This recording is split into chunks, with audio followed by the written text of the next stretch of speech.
এমন একটি বিষয় নিয়ে আমরা রাস্তায় দাঁড়িয়েছি,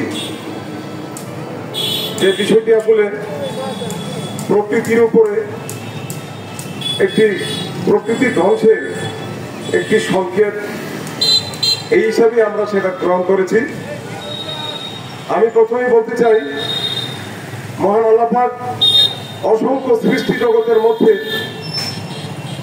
মানুষকে সর্বশ্রেষ্ঠ কিংবা আশরাফুল মখলুকাত আমরা বলি, সৃষ্টির শ্রেষ্ঠ, এই সৃষ্টির শ্রেষ্ঠ মানুষকে আল্লাহ পাক যে তৈরি করেছেন, সৃষ্টি করেছেন, আর যে সমস্ত অন্যান্য সৃষ্টিকুল রয়েছে সেগুলি কিন্তু মানুষের কল্যাণের জন্য মহান সৃষ্টিকর্তা তৈরি করেছেন।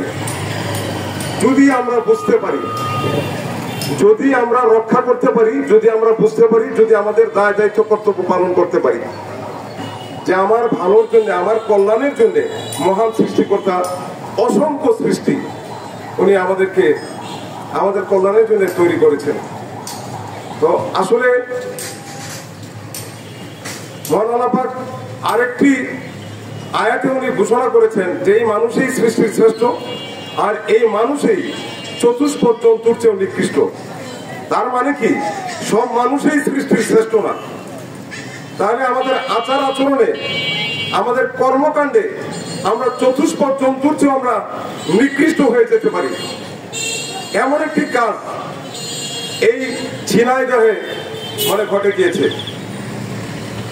আজকের এই মানববন্ধন থেকে আমরা ঘোষণা দিতে চাই, আমরা এখানে যারা উপস্থিত হয়েছি এবং যারা অংশ নিয়েছি কিংবা যারা আমরা শুনছি, এবং প্রশাসনকে আমরা বলতে চাই যে যে কাজটি ঘটনার পরে ওনারা যেটা করেছেন, এটা আমার মনে হয় যে সারা বাংলাদেশে এমন যদি ঘটনার সূচনা হয় কিংবা কেউ করে, আপনারা সেইভাবেই আপনারা অগ্রাধিকার ভিত্তিতে গুরুত্বের সহকারে আপনারা সেভাবে আইনি পদক্ষেপ গ্রহণ করবেন।